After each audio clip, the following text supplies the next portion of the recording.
Bienvenue sur le podcast Mise en lumière holistique. Ce podcast a pour but de rendre accessible et surtout compréhensible le développement personnel, l'univers de l'énergétique et la spiritualité. Mise en lumière holistique est là pour vous apporter des clés de compréhension dans votre cheminement intérieur spirituel.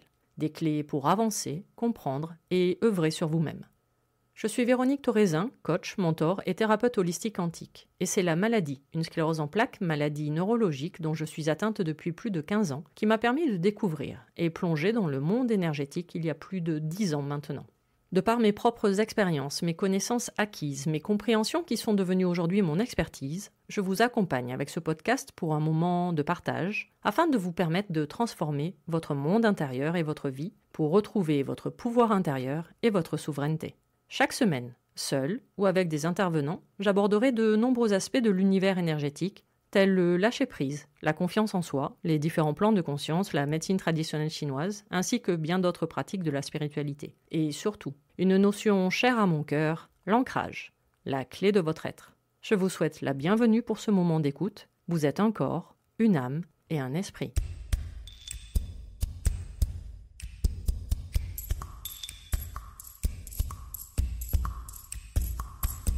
Bonjour et bienvenue pour ce nouvel épisode, le numéro 42 du podcast Mise en lumière holistique. Alors aujourd'hui, je vais vous parler d'une notion de développement personnel dont on parle beaucoup, les chakras.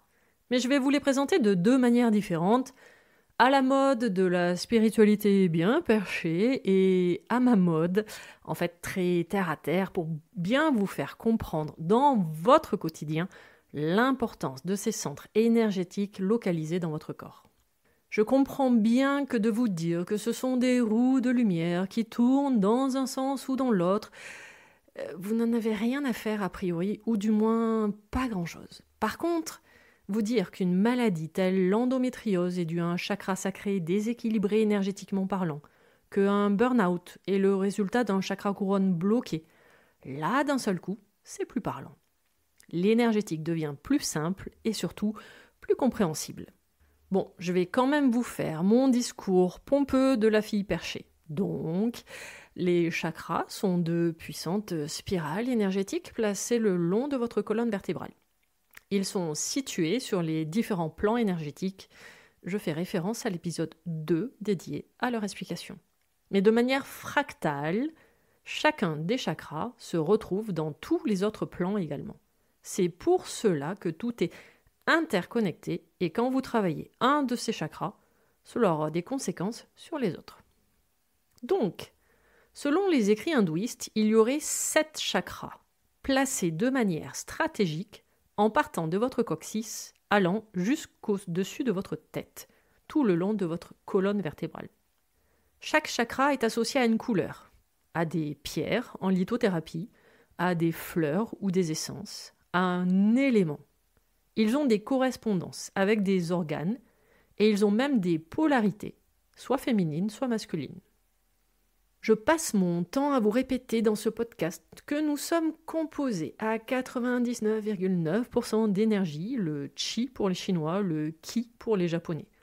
Or, le but de ces chakras, par leur forme en spirale très particulière, est justement de faire circuler en permanence votre énergie partout dans votre corps. Si l'énergie ne circule pas, cela crée dans un premier temps des douleurs, puis des blocages, jusqu'à la cristallisation de la maladie dans votre corps. Développons un peu plus précisément ces chakras. Commençons par la base, les fondations, le premier chakra dans l'ordre, le chakra racine. Lorsqu'il est déséquilibré, vous avez la sensation d'être dissocié de votre corps, d'être à côté de vos pompes. Sensation de ne pas vous sentir à votre place, ou encore moins d'appartenir à ce monde. Alors bon, sur l'idée, c'est pas faux, mais là, on est sur un autre sujet. Il est en lien direct avec notre survie, notre sécurité, mais surtout notre incarnation. C'est-à-dire que si vous êtes vivant, incarné dans un corps, dans cette matrice terrestre, bonne nouvelle, c'est que vous avez un chakra racine. Par contre, si votre corps souffre, il est malade, votre chakra est déséquilibré. Tout comme si vous vivez constamment dans la peur du manque, le manque d'argent surtout, puisqu'il est en lien direct avec tout ce qui est matériel sur cette terre. C'est pour cela d'ailleurs qu'un mal de dos au niveau des lombaires est toujours associé à des problèmes et à un manque de soutien matériel, dont essentiellement l'argent. Donc un chakra racine équilibré, c'est une reconnexion avec votre corps, en prendre soin, faire attention à votre alimentation, lui amener le bon carburant, puisqu'il reste votre véhicule terrestre. Et surtout, il vous permet de passer à l'action. C'est-à-dire que vous pouvez avoir plein de pensées, alors 60 000 par jour en moyenne, dont 95% ne servent à rien puisqu'elles datent d'hier, donc en fait c'est même du recyclage. Vous pouvez fourmiller de plein d'idées, mais tant qu'elles restent dans votre tête, votre mental, cela reste du rêve. Un chakra racine équilibré vous permet de les concrétiser dans la matière, en passant à l'action. Alors parfois vous essayez, mais malgré toute votre volonté, vous n'y arrivez pas. Normal, si votre ancrage énergétique dysfonctionne, vous pouvez tenter tout ce que vous voulez, vous finirez fatigué sur les rotules ou même malade. Le chakra racine est le premier chakra dans le système hindouiste, situé au bout de votre coccyx, donc en lien direct avec la terre et surtout vos jambes. Rappelez-moi ce qui vous permet de vous mettre en mouvement et donc de passer à l'action. D'ailleurs, je donne toujours ce conseil. Si quelqu'un ne s'intéresse pas à la spiritualité, au développement personnel, le seul truc qu'il devrait faire, c'est prendre soin de ce chakra racine, car c'est celui qui le maintient en vie, en mouvement sur cette terre. C'est le chakra par excellence de l'ancrage et du lâcher-prise. Mais en même temps, je passe mon temps à vous répéter que cette notion d'ancrage, tout comme les chakras, fonctionne de manière fractale et se retrouve donc partout et dans tous les plans énergétiques. Donc, un chakra racine sert de fondation de notre être, de notre corps. Il apporte sécurité et bonne santé. Anxiété, stress, dépression, maladie chronique, prise de poids, insécurité, peur, maladies liées au sang ou aux os du squelette sont des signes de déséquilibre du chakra racine. Voyons maintenant un chakra sacré équilibré ou déséquilibré. Alors dans le dev perso, on en parle comme le chakra sexuel, ce qui est logique par rapport à sa position sous le nombril. On parle du chakra plaisir, mais en fait, il ne concerne pas uniquement votre plaisir sexuel. Il parle de votre plaisir et surtout votre joie de vivre au quotidien. Celui qui vous relie à vos besoins de votre quotidien et qui vous met en joie, comme manger par exemple. Qu'est-ce qui peut le bloquer ? Vivre dans la culpabilité. Allez, prenons un exemple très simple. Les régimes alimentaires, car ça, c'est l'exemple typique du serpent qui se mord la queue. Vous avez un problème avec votre corps, ou même une maladie, qui fait que vous vous mettez, ou vous vous obligez, ou vous vous sentez obligé de suivre un régime. Du coup, vous créez de la frustration et de la culpabilité lors de cette période, déséquilibrant au passage le chakra racine et du coup, chakra sacré également. Retour à la case départ, voire pire dans certains cas. Tout trouble alimentaire est en lien avec le chakra racine et sacré. Il fonctionne main dans la main et vaut mieux partir sur ce que l'on appelle un rééquilibrage alimentaire. Il n'y a pas d'ailleurs une expression du style plaisir coupable ? Super. Auto-sabotage, bonjour. Et généralement, toute problématique sur ces deux premiers chakras sont nées sur une blessure de l'humiliation la plupart du temps. Donc toutes les maladies ou troubles sexuels en lien avec cette zone, style infertilité, endométriose, impuissance, sont le résultat d'un blocage du chakra sacré. C'est lui qui vous apprend également que le repos est tout aussi important que l'action. C'est lui qui équilibre ces phases d'action et d'introspection. Il est en lien direct avec l'élément eau. Donc une peur de l'eau montre un déséquilibre, car l'eau apporte la fluidité et le mouvement dans votre vie. La créativité et votre joie de vivre sont le signe d'un chakra sacré bien actif. Parlons maintenant du chakra du plexus solaire, le centre de vos émotions, le siège de votre pouvoir intérieur, celui de votre volonté. Situé sous votre poitrine, en plein sur la sphère digestive et pas par hasard, car nous mangeons nos émotions. Son élément est le feu qui fait bouillir la marmite du bol alimentaire, mais également ce que nous allons appeler la flamme de vie. C'est lui dont dépend votre confiance en vous, votre estime de vous-même, vos objectifs, vos prises de décision dans toutes les sphères de votre vie. C'est lui qui va soit vous faire vivre dans la manipulation du triangle de Karpman, bourreau, sauveur, victime, soit au contraire vous faire prendre les rênes, la responsabilité et la création de votre vie. Tout est question de choix et surtout de déblocage énergétique. C'est lui qui vous fera vivre dans la comparaison permanente avec les autres s'il est trop actif. Celui qui vous empêche de dire non, de poser vos limites vis-à-vis des autres. Celui qui provoque une empathie exacerbée lorsqu'il est bloqué. Le chakra du cœur, maintenant, c'est le siège de l'amour. Alors, je ne parle pas de l'amour entre deux êtres, quels qu'ils soient, hommes, femmes, enfants, parents. Non, je parle de l'amour universel, celui de la compassion et de la joie. La joie, d'ailleurs, est l'émotion du cœur en médecine traditionnelle chinoise. Donner et recevoir sont deux notions compliquées pour vous. Surtout recevoir. Vous passez votre temps à vous critiquer plutôt que vous féliciter. Bon, remerciez votre mental pour ça, c'est sa fonction en même temps. Le chakra du cœur se situe sur le plan énergétique du mental, c'est pas pour rien. Peur de demander de l'aide extérieure, avoir de la tension artérielle, être constamment indigné dans votre vie, se sentir dépendant des autres, avoir besoin des autres, sont des signes d'un déséquilibre également. Le cœur, c'est le point de jonction entre votre vie physique, un corps dans cette matrice terrestre, et votre spiritualité, c'est-à-dire qui vous êtes réellement, votre énergie dans et hors de cette matrice. Le cœur est la réunification de votre féminin sacré et de votre masculin sacré, car oui, nous portons absolument tous, que nous soyons hommes ou femmes, les deux polarités, féminines et masculines. Allez, voyons maintenant le chakra de la gorge. Vous voyez que nous montons au fur et à mesure dans la compréhension des chakras. En aucun cas, nous partons du chakra couronne pour finir sur le chakra racine. C'est dangereux de le faire dans ce sens, et après on s'étonne de l'hypersensibilité ou des déséquilibres psychiques des personnes. Tout simplement parce qu'ils le font, le dev perso vous le fait faire à l'envers. Donc oui, certaines pratiques peuvent être dangereuses car elles sont mal faites, mal expérimentées et mal comprises.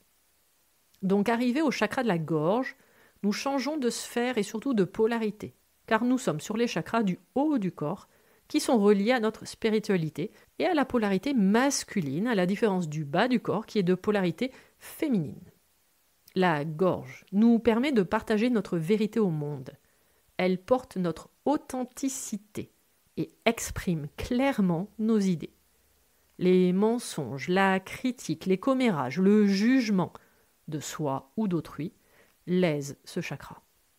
Des maux de gorge, quels qu'ils soient, des douleurs du cou ou des tensions même dans les épaules, des problèmes de thyroïde, sont en lien avec un déséquilibre énergétique de la gorge. Trop parler, ou au contraire pas assez, ne pas savoir écouter, ou alors avoir la sensation de ne pas être écouté, peur de prendre la parole, tous les troubles de la parole, dont le bégaiement, une voix faible, sont des signes de déséquilibre. Le chakra de la gorge est étroitement lié à votre plexus solaire, car la gorge va tout simplement répondre à vos émotions. Si vous êtes en colère, votre gorge peut crier. Si vous êtes triste, la gorge va se fermer. Allez, voyons maintenant le chakra du troisième œil, connu dans le dev perso pour être le chakra de la clairvoyance. Mais on oublie surtout que c'est le chakra de notre vision interne, de notre guide intérieur, celui qui sait tout, du maître, en fait, qui vit en chacun de nous. C'est celui qui nous permet d'imaginer et visualiser. C'est celui qui nous fait vivre dans l'illusion, qui va nous créer tout ce que nous pensons, et dont la manière dont nous allons percevoir notre monde extérieur. Petit rappel, votre monde extérieur n'est que le reflet de votre monde intérieur. Donc quand votre troisième œil est actif correctement, la confiance engendrée par ce troisième œil vous fait prendre les bonnes décisions dans votre vie, sans réfléchir, sans vous poser 36 000 questions existentielles. Alors prendre ces décisions en fait comme une évidence, car je ne suis pas fan de ce mot « bonne décision », car ça signifierait qu'il y aurait des mauvais choix, et en fait ça c'est faux. Tout choix est neutre et c'est le jugement de votre mental qui vous apportera une énergie positive ou négative. Bref, un mal de tête, des problèmes de mémoire ou de concentration, un manque d'imagination, des problèmes de vision, un besoin de voir pour croire, merci saint Thomas, ou une visualisation impossible, et vous voilà avec un chakra du troisième œil déséquilibré. Ah oui, juste entre nous, la médiumnité n'est pas un don. Nous sommes tous médiums. Il suffit juste, vous me comprenez, de faire le nettoyage nécessaire sur les précédents chakras pour que vous récupériez votre médiumnité, c'est-à-dire votre guidance intérieure. Ce troisième œil est censé s'ouvrir naturellement, sans chercher à le forcer, selon votre évolution et votre compréhension spirituelle. Le chakra couronne maintenant, situé au sommet de votre crâne, en lien avec votre connexion à l'univers, avec le divin qui sommeille en vous. Car oui, Dieu n'est pas à l'extérieur de vous comme peuvent vous faire croire les religions. Un chakra couronne équilibré, c'est avoir une ouverture d'esprit et une curiosité de tout. Un chakra couronne déséquilibré, vous rejetez la spiritualité. Le chakra couronne est en lien direct avec le chakra racine par rapport à son positionnement. Vous pouvez donc retrouver des problématiques communes aux deux, comme vous sentir dissocié de votre propre corps, avec un refus d'incarnation. Si vous pensez que le bonheur dépend de ce qui est à l'extérieur de vous, soit de personnes, soit de biens matériels, vous êtes déséquilibré énergétiquement parlant. C'est une connexion à ce chakra, associé au chakra du troisième œil, qui vous apporte la capacité et vous reconnecte à votre pouvoir de guérison interne. Donc une charge mentale excessive amenant au burn-out.